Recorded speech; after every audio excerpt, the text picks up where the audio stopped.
একটা ছোট গ্রামে একটি দরিদ্র পরিবারে জন্ম নেয় এক ছেলে, নাম ছিল অয়ন। তার পরিবার খুবই সাধারণ, বাবার একটা ক্ষুদ্র দোকান ছিল আর মা ঘরকন্নার কাজ করতেন। তবে অয়ন ছোটবেলা থেকেই তার জীবনে বড় কিছু করার স্বপ্ন দেখত। সে জানত যে শুধু অধ্যবসায় আর পরিশ্রমের মাধ্যমে সে নিজের জীবনে পরিবর্তন আনতে পারবে। একদিন স্কুলে একটা প্রতিযোগিতা অনুষ্ঠিত হয়, যেখানে প্রথম পুরস্কার ছিল একটি স্কলারশিপ। অয়ন জানত যে এটা তার জন্য এক বিশাল সুযোগ হতে পারে।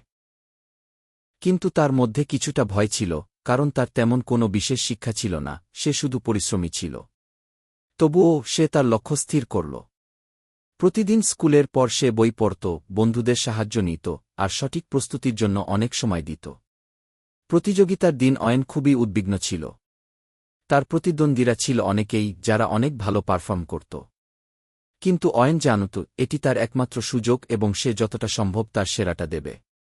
শেষ পর্যন্ত তার কঠোর পরিশ্রমের ফলস্বরূপ সে প্রতিযোগিতায় প্রথম পুরস্কার লাভ করল এবং স্কলারশিপ পেয়েছিল।